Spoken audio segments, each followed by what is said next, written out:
and welcome to Blockbuster Review on Prudent Media. My name is Sachin Chatte and on this program we take a look at the latest movie releases. Today we will take a look at Christopher Nolan's The Odyssey.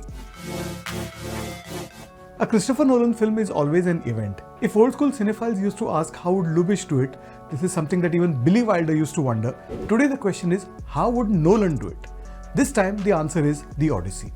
Adapting Homer's epic poem, a story nearly 3000 years old, sounds almost impossible.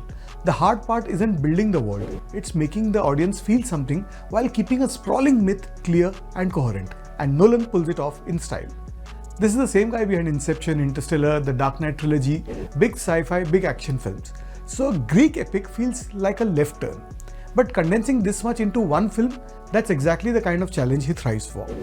True to form, he doesn't tell it straight. The material doesn't leave much room for his usual timeline scrambling tricks, but he still works in flashbacks and shifting perspectives wherever he can. King Odysseus, played by Matt Damon, is stranded after Troy, desperate to get home. His wife Penelope, played by Anne Hathaway, has been waiting nearly 20 years for him to come back. Their son Telemachus, played by Tom Holland, knows his father only through stories.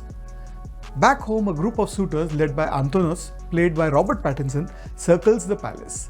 There's also Argus, Odysseus' dog, raised as a puppy and left behind.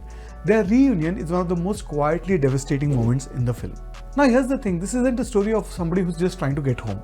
It's about what war costs you. About a hero who has to sit with his own trauma, and smartly Nolan holds back on the violence. Most of it happens off screen and that is implied. It hits harder that way. Along the way, Odysseus faces the Cyclops, the Sirens, Circe, Skyline Charybdis and Calypso, played by Charlize Theron.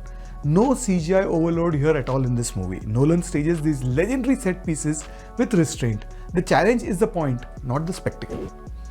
Behind the camera, Hoyt van Hoytema delivers stunning cinematography. He shot every Nolan film since Interstellar and won the Oscar for Oppenheimer. Ludwig Göransson's score isn't built on hummable melodies, it's something bigger. The Fall of Troy sequence, for example, that alone itself is worth the price of a ticket. And Jennifer Lame's editing keeps a near 3-hour runtime moving with no sag. As far as the performances are concerned, Matt Damon delivers a career-best turn, physical and emotional. Anne Hathaway is completely convincing as a woman trapped between memory and hope.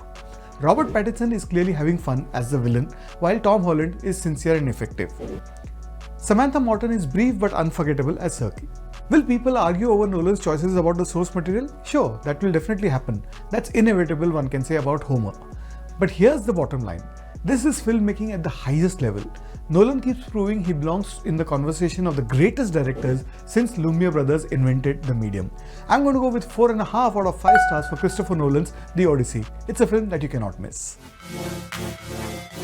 Well, that's what I thought of The Odyssey that was released this week. Do let us know what you think and I'll be back with you with more movie reviews next week. Till then, it's goodbye from me.